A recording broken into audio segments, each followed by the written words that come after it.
Welcome to Introduction to Tamper-Evident Devices. I'm Datagram, and you're probably going, who's this asshole? So I have a pretty solid background in tamper-evident technologies. I just gave a 2-day class earlier this week at Black Hat on this very subject. I also do a lot of non-destructive entry stuff, so think lockpicking, safe cracking, making friends with guards, and so on and so forth. I also do forensics, particularly forensic locksmithing, so determining if locks have been picked or bumped or opened with things other than a key.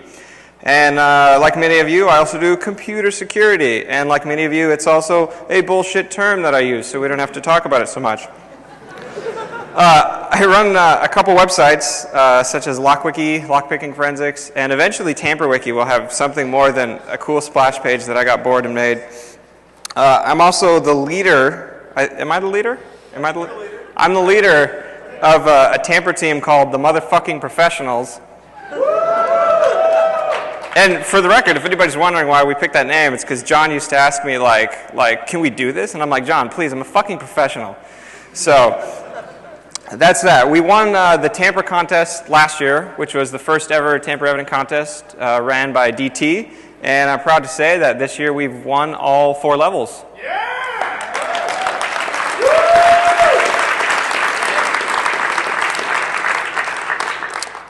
All right. So, what the hell are tamper-evident? There's a cord here, and I'm not... Jesus. I thought this was a professional conference. Okay, so what's the difference? We have terms. We all work in security. We all have retarded things that we wonder, why do people say that? Why is that on every box I buy for security products? So these 3 terms, tamper-resistant, tamper-proof, and tamper-evident, as a fourth kind of pseudo-term is anti-tampering. So what do those mean? So a product that's tamper-resistant is actively made to deter tampering. Now what tampering is may vary depending on the product, but generally it's anything other than normal use. So for our water bottle, if we take off, thanks, I didn't realize I needed this prop, but thanks. The fuck? So the water bottle has this little seal. So if we take the seal off and put something in the water, that'd be tampering, as long as we put it back and it looks right.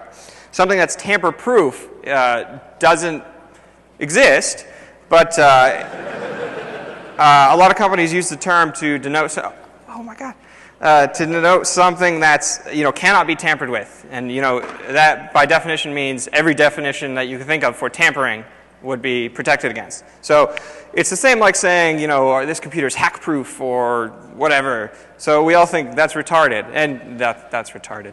And then our last term is tamper-evident. So that's something that doesn't necessarily resist tampering, much like our water bottle, but it is determined to leave evidence of whatever methods of tampering that you did to the product.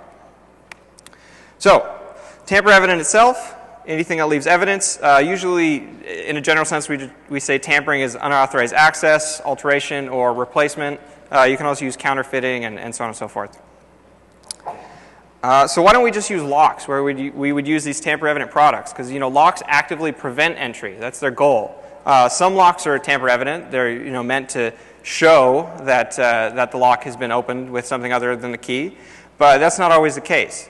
So the main thing is it better to prevent an attack or detect an attack, right? So think about that. Think about a shipment of nuclear materials. Is it better to prevent someone messing with it or better to detect when someone has messed with it? Because by attempting to prevent, we assume that we'll be able to detect all of these methods, by default, or that they would not happen.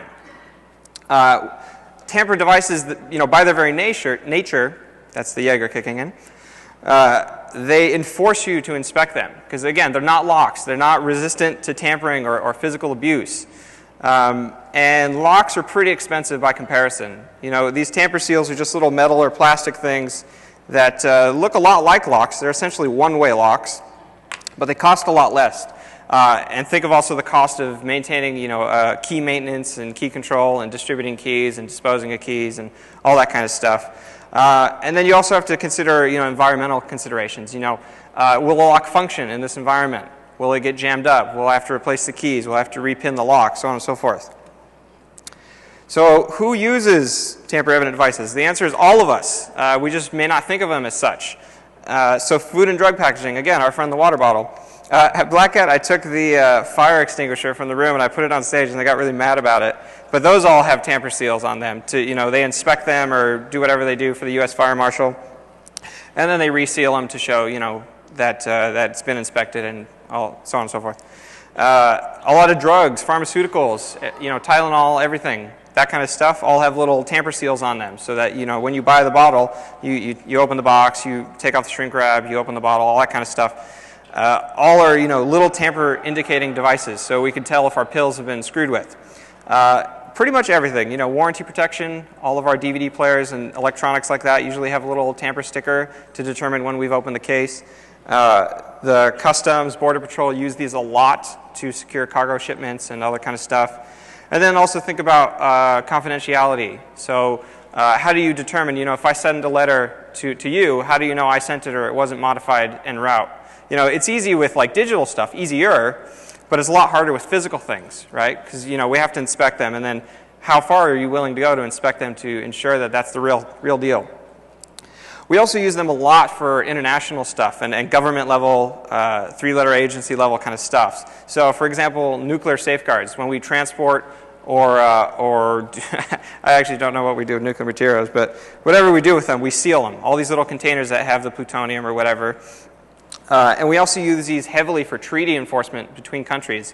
So agencies like the IAEA and the United Nations, they'll say, hey, country A, we're not going to make bombs, and country B agrees. So how do you enforce, this idea of two countries agreeing to something when, you can't just have representatives of each government, watching everything they do?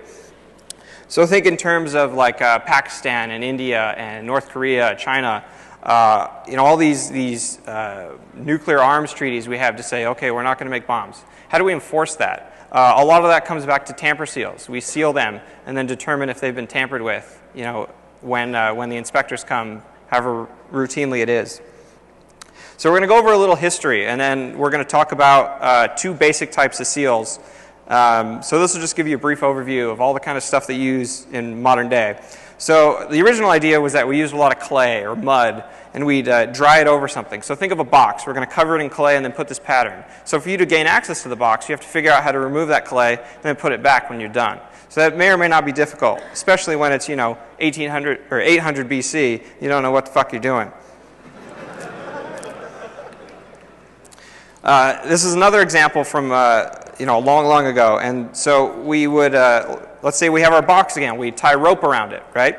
So this is called a bullet, and it's a little piece of clay that fits over the rope, and then you stamp it in, and it squishes into the rope and dries. So again, like our box covered in clay, you'd have to remove that to access the rope to open the box. The Pope is awesome, and he has a ring, which he's kind of baller in that sense, right? He has a ring.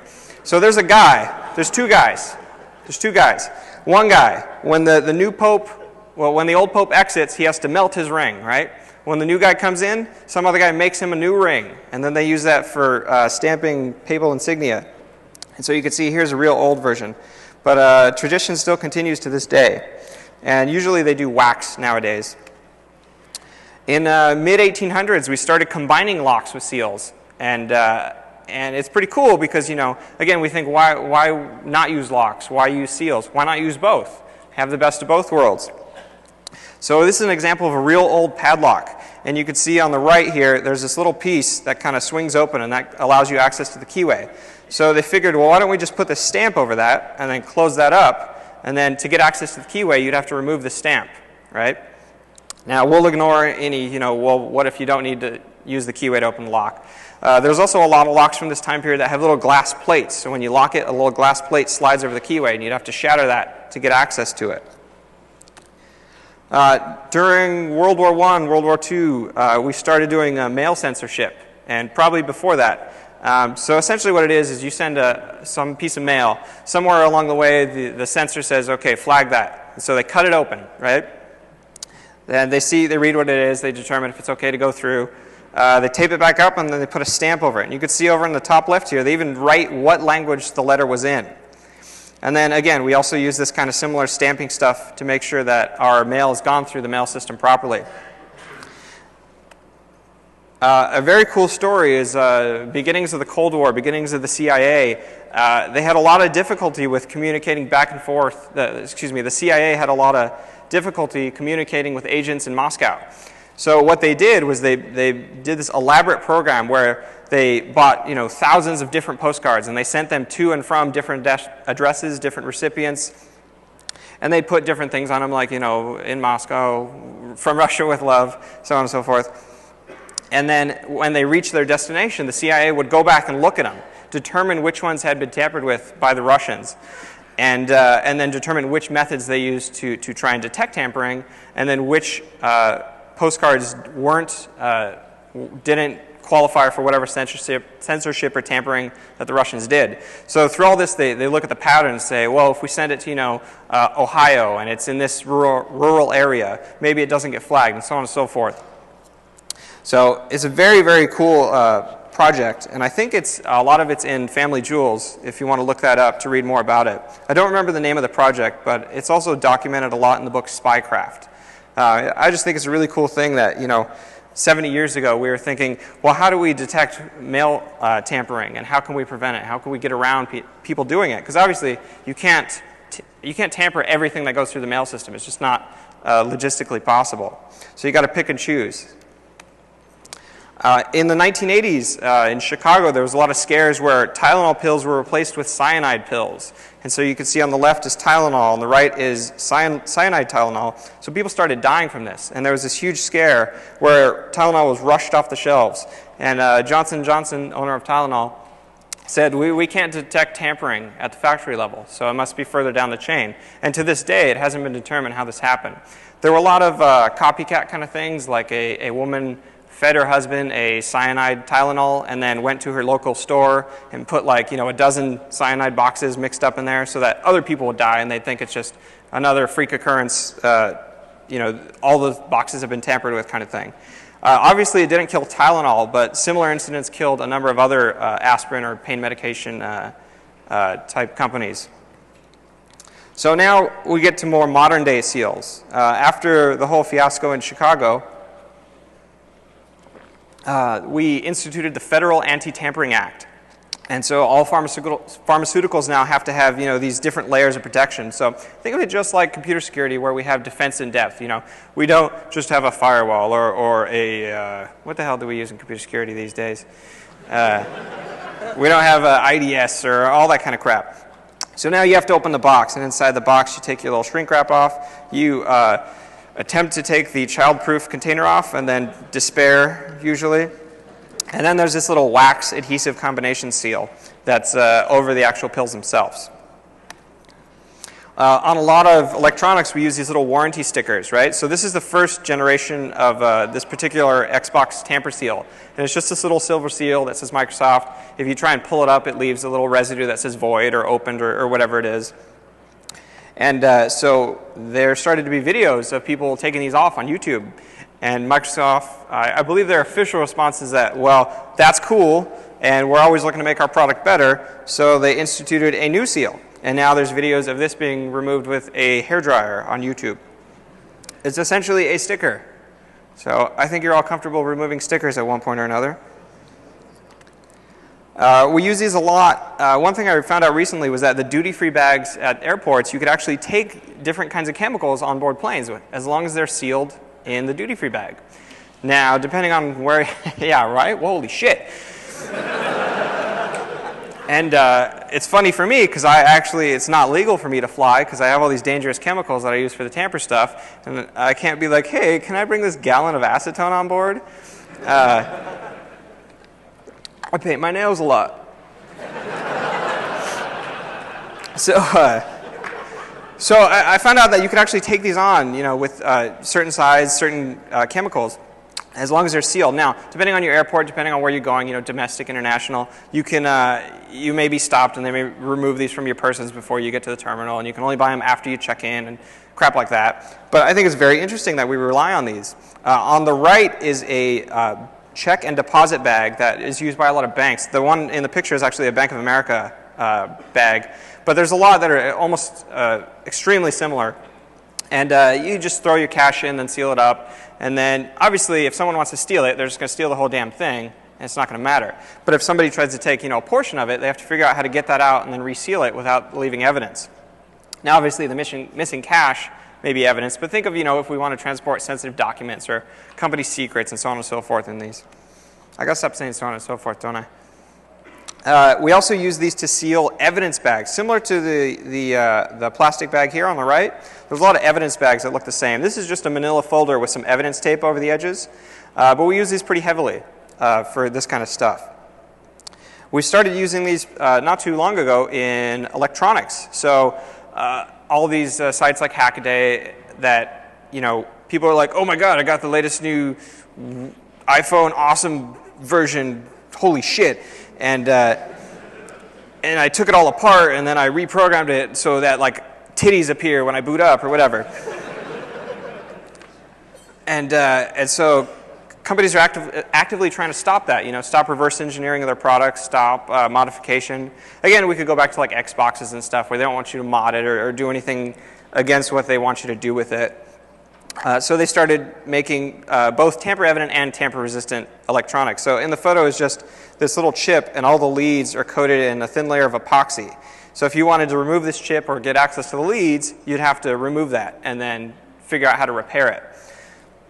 You could go hardcore and become the government, where you just coat the whole damn thing in epoxy, the entire PCB. So you just have, it's essentially just a little black box at that point, where you don't really know what it does, but it just plugs in somewhere, and then hopefully it works. It's used a lot on little DRM chips too, and military crypto electronics. A lot of these are also tamper-resistant, where they destroy themselves if they detect tampering and so on. How many of you have a BlackBerry or an iPhone? If you take off the back right now, you could see a little white seals, and some of them are water sensors, and some of them are little covers for the screws, so that if you wanted to take your device apart, you'd have to remove all those little stickers or break them when you put the screwdriver in.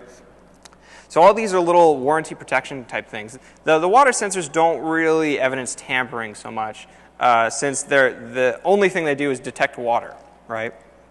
Or other types of liquids, but for the most part, just water.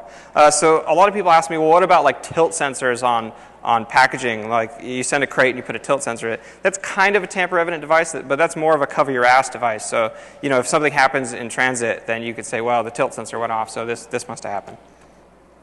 How many of you have to take a piss test for work? Funny story, in the contest this year, there was a medicine bottle that looked pretty similar. And I filled it with apple juice, and there's a picture of me drinking it like that. Yeah, and another team used Jack and water that looked a lot like pee too. I don't know what's with us and pee, but let's stop talking about pee. Anyways, we use these for a lot of medical type stuff. So specimen containers, and you can see the blood vials in the center, and then even some more expensive medicine bottles will actually have a tamper-evident seal, so that you have to physically break it. And it's not like the normal seals, like the one on the left here, or the normal kind of water bottle seal. It's meant to not be able to go back to the way it was. You all have gas, water, and power. All of your little meters have little tamper seals on them. And they're just these little tiny plastic things. And again, tamper-evident things don't resist force. You can just snap these off with your fingers. It's just a little piece of plastic. But if it's gone, the next time the guy comes to check your meter, he files a report saying something may have been tampered with. And then they choose to investigate or not. For cargo transportation, we use more heavy-duty seals for the most part. We'll talk about different types of seals in a bit, but these are called bolt seals. And they're essentially just a one-way lock that snap through the hasp of a truck. The IAEA does treaty monitoring for North Korea, and this is an example of a cup seal that they use. And so this half of the cup seal is actually not unique. So you could technically replace it with one of the same size and the same hole diameter and the same hole position. But what they do is they take a knife and they scratch it up in here, and they add little dabs of solder, and then they take a picture of it. They seal it up. The next time they come, they inspect the outside. When they're ready to remove the seal, they cut it open and look at this and compare it with the picture to determine if it's been tampered with. This is a photo of Marines sealing a can of nuclear material with just a little tamper seal. And if you remember back to our evidence slide, this is essentially that same little red adhesive just being applied to the nuclear container. So, as with most security products, there's a lot of bullshit.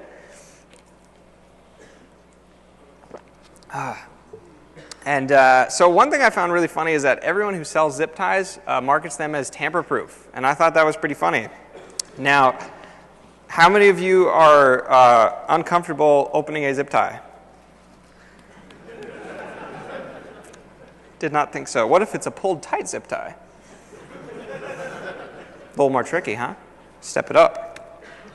There's also dedicated tamper companies, and most of them represent their products as being more secure than they really are. And that was one of the motivations for DT starting the contest last year and continuing it on this year and next year. So you'll see it's just a little sticker similar to our Microsoft warranty sticker. When you pull it up, it just says void. And the wording to the right says impossible to reseal or reuse. Another one is these little metal padlock security seals, which sounds very intimidating. But it's essentially just this little frangible, is that a word? We'll find out later. It's just this little shackle that fits through the body and it snaps into place. And it says positively tamper-proof. We'll get back to him later. So, what makes something tamper-evident, right? Is a water bottle tamper-evident? Is an envelope tamper-evident? You know, all these things. Yeah, but are they designed to be such? So something that's tamper-evident should be durable to everything. I'm going to try walking around. We'll see how it works. Something that's tamper-evident should be durable, but it should be weak. It should not resist physical attacks, right? It should be a one-way lock mechanism. There's extremely few seals that are actually resealable. Because, you know, think if it's resealable, it's essentially a lock that you can lock and unlock at will, given the right tools and skill and all that sort of stuff. Tamper seals usually have unique identifiers to prevent you from just swapping one out and counterfeiting it. And they're sensitive to basically everything other than a tug test. And so what a tug test is where you seal your seal, and we'll talk about this particular seal in a second. You seal it up, and then you just pull it, right? So we know it's locked. So what if I pulled it and it snapped, right? If I'm just pulling lightly, then that may evidence tampering, right? And they're also should be very weak to things like temperature or different chemicals and so on and so forth. So how do we inspect tamper seals? And this is a talk all on its own, but we just look at them casually. I go, oh, do-do-do-do-do. And then you can look at them closely and see if there's any little scratches or missing pieces. You can also disassemble them if they are disassemblable. And then you can get to serious science where, you know, you're saying what trace evidence is on the seal. Are there fingerprints there? Are there hair and fiber? That kind of stuff. And then there's also seals that have traps or alarms. So think of an example of a trap would be, what the fuck was that? An example of a trap would be like the little ink things when you go to the department store and all the clothes you want to buy have the ink things. So if you try and remove that, it sprays ink everywhere. And so that's considered a trap. An alarm's more like when you're in the same department store and you just try to walk out and the siren goes off. So what does defeating a seal mean? So this is kind of ambiguous. Defeating a seal doesn't mean just pulling it apart, because it's pretty easy just to pull most of these apart. So by defeating it, we mean that we open it and we reseal it, which sometimes is the harder part, and we leave little to no evidence of tampering, as little as possible. So there's vulnerabilities kind of everywhere. So we can think of there's problems with the design, something that the end user just can't fix. There's problems with procuring seals. So what if I start a malicious tamper seal company that sells flawed seals, right? And you buy seals from me. What about storage of your seals? If somebody has access to your seals before you install them, can they be tampered with and then made vulnerable to different attacks? What about installation? You can definitely install a lot of these wrong to reduce the security they offer. And then, of course, the biggest thing is the human element. You know, to identify tampering, you need to have somebody actually look at it. There's no good automated way to do it. Now, you can say, of course, we have electronic tamper seals that will alarm and do that kind of stuff. But that kind of stuff tends to make us lazy. And so we just need to say, you know, when the guy pushes the button to see if it's been tampered with, it tells him no. And there's a lot of ways we can fake that. And then think about also how you remove or dispose of the old seals when you pull them off the container when they get to their destination. If you just kind of throw them in the dumpster out back, can somebody go through them and get parts or get materials from that would allow them to better tamper the seals that you're using still? So the first thing we're going to talk about is called mechanical seals. And these are little plastic and metal type seals that physically prevent you from doing what you want. So think of it like a little hasp on a door, and we have this little tiny tamper seal around it. To open the door, you need to break this seal, in theory. So zip ties, seriously, zip ties. We're not joking when I say zip ties are a basic tamper-evident seal. Again, show of hands, how many people are worried about a zip tie? Fully sealed zip tie? Those are tricky. Okay, so the first thing we're going to talk about is the beaded cable seal, and I have one here. You want to pass it around? Wow, that was off. Well, I'll seal it for you. And, you know, just pull on it lightly, see how it feels. Don't tighten it too much, but play with them, see how they feel. And essentially, it's just this little cable that fits through the body, and once you push it through enough, it locks into place. So it's basically a fancy zip tie. How confident are you that you could beat this now? One guy? Jeez. I thought you guys were pros. You had like the whole fully locked zip tie thing down. So I tried to do this earlier when I was drunk and I ripped the shim, but you can essentially just put a little Coke can through there and get it around the cable, and you push in. And then once you get it through, you're essentially doing the same thing with a zip tie where you're separating the teeth from the cable, and then you can just pull it back out. And there's a lot of these seals, and they look different now and then, but they're essentially the same thing, right? They're just these little plastic or metal pieces, and you snap them together, and they're glorified zip ties. Some are two-sided, some are four-sided, some have two rows with a divider in the middle, so you got to shim both of them. And again, shimming is not the only defeat. Think of, you know, a lot of these don't have serial numbers. Can we just swap in another one of the same color, of the same model? Lots and lots of different defeats. So again, go back to, you know, our list of different places we can attack them, and just think of all the different things we could do to these basic little seals. Next type of seal we're going to talk about is called the plunger seal. Now, one thing I should mention is that all the companies that sell these have really tarded names for them, so they all call them truck seal. So it makes it really hard to talk to somebody and say, hey, you know that truck seal? And they're like, oh, which of the 5,000 are we talking about? So I call them just kind of how they interlock, because it's easier for me. And hopefully I'll just give enough talks that everybody else starts using the terminology. But it's essentially just this little piece that snaps in. So it's similar to our little cable seal, but it covers the piece that we would want to manipulate. And you can see that the little flanges here kind of prevent you from sticking something in and pushing those little legs back. But on most of these, they're capped. So the way that they seal this is that they form the body, they put the little white piece in, the detainer, and then they cap it, right? And then whenever you're ready, you just snap it into place. So I don't know why that slide's there, but okay. So you can actually take caps from other ones, and you could just pull the caps from existing ones just using a little screw. You just screw it in there and pull it out. Sometimes you could use heat or boiling water to make it easier, but you could just pop that out and then put a new one in there, and no one's the wiser. And once you have the cap out, you have, you know, full access to the internals, so it becomes a zip tie again. And so you can see here in the photo, for our team, we have a big box of different little caps ready to go, so it saves us time when we want to do defeats. We just pop the existing one out and then pick the right color. And, you know, if we damage the white part in any way, it's hard to see, but it's right here. If we damage that, we just pop a new one in, because they're all the same too. And none of these little pieces are serialized or unique. So there's other little plunger seals that are pretty common as well. Again, these are used a lot by the utility companies, and they're essentially just the same thing. They're just a different little format. And you can see the one on the left doesn't even have a serial number. So if we find the same type of seal with a serial number, can we print a new one on it because we have blank ones? Sure, why not? The padlock seals are called so because they resemble padlocks, and they're kind of nifty. The one on the left just uses little spring-loaded detainers that shoot out when you push the shackle in. So you can think, can I shim that? Can I just put a little piece of wire and get around that? You can actually just remove the shackle. You can cut it and take the pieces out and then put a new one in if you have it. And you know, all these other kinds of defeats we talk about. The one on the right is funny because it sucks. So this is our tamper-proof seal, right? And so it's just this little piece that clips in, similar to our plunger seal. So we have it here, and you try and pull it, doesn't work. So you can, of course, just go in there with a lockpick and push those little legs back and pull it out. But what I thought was a really funny attack is you could take another shackle, which is funny, because you see they have these little tabs.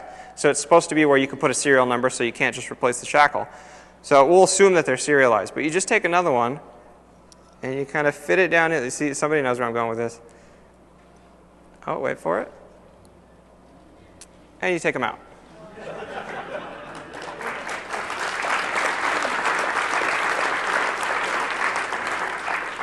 And it reseals. Super. You guys want to play with this? Should I pass it around? Don't fuck it up for all the people in the back. Come here. I'm not throwing it. So have fun with that. At the Tamper Evident contest, if they're still set up after the talk, they have some practice seals if you want to just take one home to play with.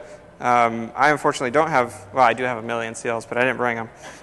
But I'll have a couple extras up here afterwards. The next seal we're going to talk about is also called a padlock seal, but for different reasons. So you see they have different designs, different places they put the serial, different little shapes up here, and different shapes of the clip. But essentially, they're all the same thing. It starts open, right? And then you affix it to whatever you want to put it on, and you snap it closed. And the little legs dig into this middle piece, and the barbs prevent you from pulling it out. And it's actually a tough little seal. Whoa, I didn't push anything. We skipped several slides for no reason. Okay. So one cool attack is you could just clip it off, whatever it's on, and then you dunk it in salt water or anything that's conductive. And you can use a battery or a power supply, and you attach the leads to each side, and you could just essentially you rust it really fast. And because the main part of the seal is plastic, it's not affected. So you just rust these little metal pieces until they're gone. You pull the old clip out and put a new one in, and it works like a charm. So here's a picture of it once it's been through the electrolysis process, and then now it's ready to take a new clip. Now it's a little difficult to do. Sometimes you have to scrape out whatever little bits of the old clip might be in there. But it's a really cool attack, and it only takes about half an hour. And again, this doesn't need to be on the thing that you're attacking. You just clip it off and then put it in your solution and go.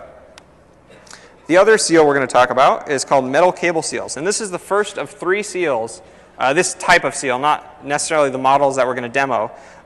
This is the first of 3 that's approved by Customs and Border Patrol for their sealing needs, for all their tamper stuff. So they use the heavier duty cable seals, but essentially the same idea. And there was one that they used in this year's tamper contest, and I think all the teams defeated it, or at least the majority of them. So essentially what it is you put the cable through one side. I have another one here. So you put the cable through one side, and then it should lock into place, just like our little beaded cable seal. And there's a little spring in there that pushes a little gear. So when you try and pull back, the teeth of the gear and the braiding of the cable make it so you can't pull out. So what we could do is just shim it, right? So I have one prepared. You can see it passes tug test. You want to, come here. So just tug on that cable a little bit to make sure it's locked. Give them a thumbs up if it's locked. All right.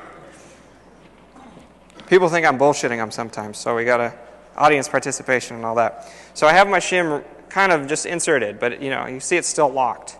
So what we're going to do is we're going to do the same we did for the other one, where we just kind of put it through. Oh, but I scrunched it. Oh, I broke it. Oh, I'm tarded. Okay, it's done. I'm tarded.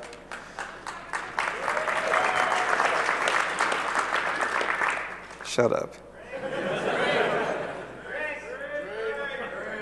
Is that one locked? Yeah, this one's locked. Ooh. Oh, it's tarded. I ruined it, sorry. Too much Jaeger. You can thank Dark Tangent for that. What you can also do is just put a little magnet on it, and it'll pull the gear away, and then you can pull the cable out. So hard drive magnets work. Obviously, need a different magnet depending on the size of the gear, the strength of the spring, and the size of the cable, but definitely doable. The next seal we're going to talk about is called the metal ball seal, and these are, every company I could find that sells these sells them as tamper-proof. No tamper-resistant, no maybe you can tamper it. Tamper-proof, every company I can find. And so what it is on the top is unsealed. And so you pull the strap through, and then normally there's obviously the ball over this section, but there's rings clipped around each side. They don't go through, right? It's a ring like this, and it snaps together under the force. And when you push the strap through, it pushes the rings through, and they snap together when both sides can fit through the holes. And then you can't pull your strap out. So let's talk about how can we defeat this? Because this is a pretty complicated lock. It's very simple in design, but how do we defeat it, right? So to defeat it by so-called picking, we'd have to rotate the rings back and spread each of them to get the strap out. So that's pretty hard. and you know, there's some in the contest area you could look at. It's a very small little area that you have to work with, and trying to rotate and spread in that area is very difficult. We could always try, you know, cutting the strap somewhere that they might not look at and repairing it. It'll probably fail the tug test, but maybe that's a basic defeat you could try. And then what about, can we counterfeit it? Can we change the serial number? Can we take another one and re-serialize it? Can we make our own strap and then serialize that? These are all, you know, varying degrees of difficulty, but just think about that. What else can we do? Anybody? Ideas? Thoughts? Comments? Concerns? You guys are quiet. I'm sorry? You can manufacture the rings, but how do you get the rings in there apart? And how do you get new ones on? Because that bolt does, or the ball doesn't come off even if you cut the rings. Ah. Sorry? Vibratory. No, that will not work because you need to actually spread the rings. Nice try, though. Okay, so the defeat we came up with for this year's Tamper contest is we made dies to recrimp metal balls. So we get our target metal ball seal. We cut the ball off. We take 2 halves from other seals. We put them back on after we separate the rings and take it apart, put it on wherever it's supposed to go. And then we just recrimp it, right? So can you tell which of those photos has a tampered seal? Any of them? 1, 2, 3 of them?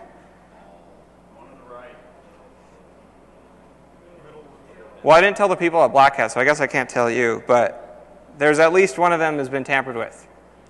It's difficult, and it's kind of a contrived thing, obviously, because you only see one view of the seals, but it's very difficult to tell. So think of this from arm's length. Very difficult to spot. The next seal we're going to talk about is a bolt seal, and we talked about this a little bit earlier. There's lots of different varieties, and you know, do they serialize both the bolt and the body? Is the bolt all metal or is it covered in plastic? And then they have various little anti-spin techniques. So here's what most of the insides look of them, and there's 2 varieties. One uses a little clip, and one uses a ring. So this is an example of the clip one. It's just you put your bolt through, and then the clip snaps around the head of the bolt, and then you can't pull it out. You can also see on the left it has these flats to prevent you from twisting the bolt while it's in. You could twist it if you turn hard enough, but you'll chew up the plastic. And again, that'll leave evidence of tampering. So let's talk about some basic defeats for these. We could just cut part of it off and then try and reseal it and see how it works. Potentially difficult. It's easier on the all metal or all metal bolts, but varying degrees of success. We could also drill and repair or replace the bolt. So think, is that hard? It's pretty hard depending on the bolt. The ones that actually don't spin, probably a little easier because you don't have to worry about the bolt moving around. But you just put a drill at an angle, which is a difficult thing in the first place, and you just go down there and hit the little ring or the clip. Well, I'll tell you about something we did this year. We had a Tamper O-Day. What we did was we made a custom little drill piece, and it just fit around the body of the bolt. And we put it on our drill, and it'd spin it, okay? So we'd spin it, and while spinning it, we'd pull both sides. And doing so causes friction between the little clip and the bolt. And it slowly chews away the bolt and the clip until it can pop open. And on tamperevidentwiki.com, after the conference, you guys can see all of our documentation. There's some videos of us doing this on YouTube. I think you just search DEFCON 19 tampering. Yeah, DEFCON 19 tampering, and you can see the video. And it works really quick, and it's pretty easy. And depending on the design of the bolt, you know, it will leave no marks or little marks. And it's kind of a beta thing. We need to work on the design of the tool. But for now, it works really well, even though it leaves some marks on the body from just having to grab it. But we're working on it. So the next thing we're going to talk about are called crimps and wraps. So the first type are crimps that are similar to our mechanical seals, but essentially they're little pieces of lead or aluminum that we squish. And usually we squish them around a wire or something. So it's just a little frangible wire, and then you squish this piece over it, and then you can't separate the wire. So in this example, this little flag just gets rolled up over a wire. And it's very tight, and it's hard to pull the wire out. Most of these basic types of crimps aren't serialized, so they're very easy to counterfeit if you have the same, in this picture it has a USLC type thing. They're very easy to defeat if you have the same type of crimp or if you can replicate that type of effect. And there was a bunch of little crimps in this year's contest that everybody defeated. So here's an example of a squeeze crimp. So instead of the roll that just rolls that little flag up, you physically squeeze a little piece of lead or aluminum, and then you leave an imprint if your die has a little imprint.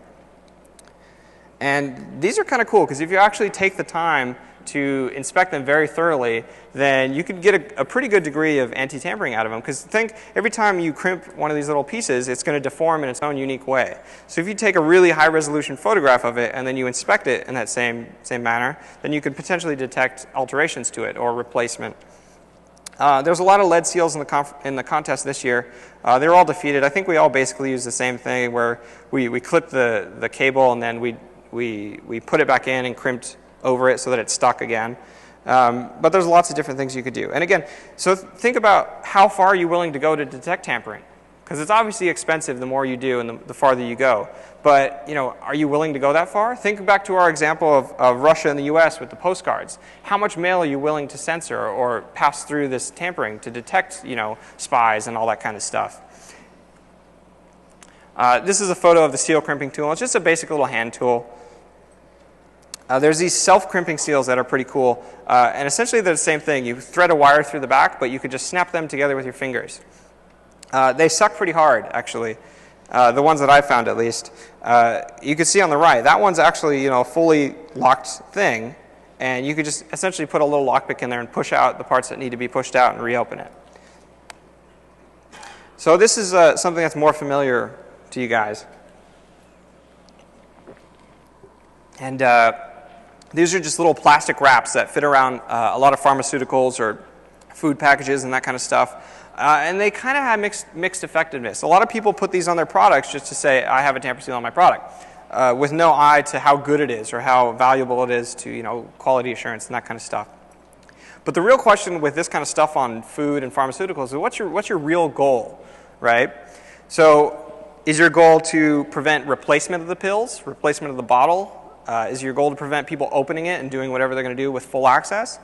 What if we just take a needle and inject some kind of doping agent onto the pills? Would that be detected? Because obviously, for the most part, you can bypass this little seal. Now again, we talk about defense in depth. We have for our normal bottles, we have all these layers of things that we have to go through to open it. But think of these things. Is that the right thing to do? A lot of these that are used aren't very good. And usually it's the design of the bottle, like this kind of seal is similar. And if you just put this in boiling water or just very hot water, it'll loosen up the plastic and you can just go pry it open. And depending on the container, what's inside of it, you could just get one off full and then just put it back on at your leisure. And the same is somewhat true for these, although these little plastic ones are a bit more, heat affects them a lot more than these bigger plastic seals. But a lot of them, how many of you have ever bought a product where you just kind of wiggled it off and you got it off intact, right? Oh, he was just raising his hand. He didn't have a question. I'm tarded. Sorry. How many of you, think of the ones you couldn't take off? How far do you have to cut up this little seam to get it off? Probably not all the way, right? Usually very little, if any at all. So think, how can we cut and repair that? And think a lot of these are pretty easy to counterfeit because nobody really serializes them. So you could just, if you have another one, you rip this one off, put a new one on, and then heat it back up so it shrinks. So think, again, how far are you willing to go to detect tampering? Are you going to take photos of the exact pattern that your little plastic wrap seals on to whatever you're doing? As you get bigger and bigger, think like huge companies. They can't afford to do this kind of detection. It's just we put a tamper seal on it because the law says we have to. The next and last thing we're going to talk about are adhesives. And adhesives are super popular for sealing a lot of stuff. Almost all the packages we get are sealed with some form of adhesive. And then you can also extend this to think about envelopes and that sort of stuff and the bank bags we talked about earlier. But adhesives are kind of, they're not very great. And one funny thing is that there's no standard for high security tamper adhesives. There's one for mechanical seals, but I thought the funny thing is that they don't actually test for tampering for this standard until 2012. So there's all these seals that say, we're compliant, but it doesn't mean anything just yet because they haven't enforced this tamper-evident testing. So adhesives are kind of bad because they're misunderstood. A lot of companies think you could just slap on a sticker, on the back of your Xbox, and then you're great, all the morons in the world are just going to rip it off and they go, oh, damn, I guess I can't sand it back now. But think of a more sophisticated attack. Can we shim it? Can we just put like a piece of Coke can or wax paper and just get it up? Can we, will heat help us get that off? Water, steam, solvents, temperature, again, both hot and cold. And then also there's always counterfeiting. There was a funny situation earlier where they were judging the tamper contest, and they said, when you apply this tape, because the goal of the contest is to lift the tapes and put them back down, they said, did you get dust on here? And I go, no, when you use this roll, that's just how it looks. And they didn't like that at all. But we actually have dreams of one day giving back 2 boxes for our tamper contest because we can counterfeit so much of it that we could just duplicate it. But I'm told that's bad form, so we haven't done that yet. So the thing about this is that you could put whatever you want on a piece of tape, but that doesn't make it any better than a piece of tape. So this is an example called tamper-evident tape, and it's tape.